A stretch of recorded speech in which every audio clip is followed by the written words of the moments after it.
Reconciliation in Canada is thrust onto the global stage today. Pope Francis is heading here right now for the first time to make amends for the Catholic Church's role in a dark chapter in this country's past, the residential school system. This is Francis at Rome's airport earlier today. He needed a wheelchair and elevator to board his Edmonton-bound flight because of knee pain. He's due to arrive at 11:20 Mountain Time, 1:20 Eastern.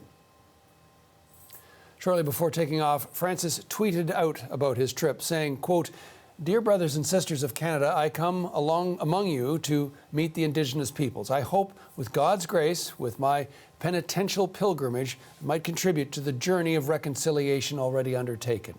Please accompany me with prayer." The Pope is expected to give his keenly anticipated apology tomorrow when he meets residential school survivors at Musqueam at 10 a.m. local time, noon Eastern.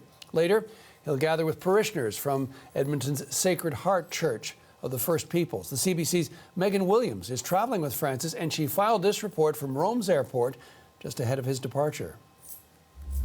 I'm standing at the Fiumicino airport just outside of Rome with a group of journalists from around the world who are waiting to get on the plane very shortly with Pope Francis.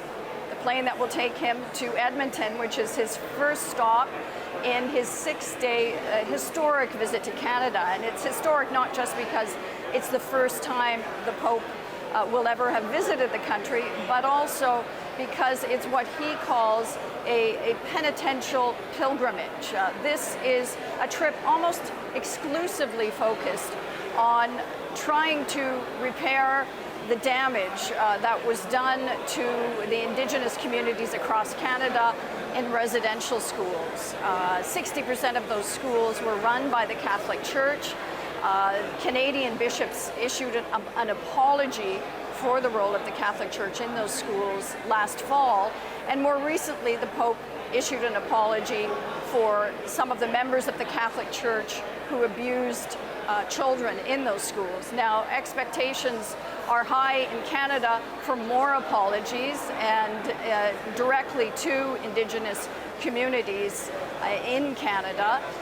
That will likely take place on this trip, and people would like a more thorough apology, if you will. There are calls for the Pope to recognize the Catholic Church's role in the systemic abuse, not just the abuse of some members of the Catholic Church of the children at those residential schools. The Pope is aware, clearly, of expectations. He has shown increasing sensitivity to the issue, particularly in the last months, but it's not yet clear what kind of apology will come. Again, expectations are high in Canada, and we'll see whether or not this trip delivers on those. Megan Williams, CBC News, Fiumicino.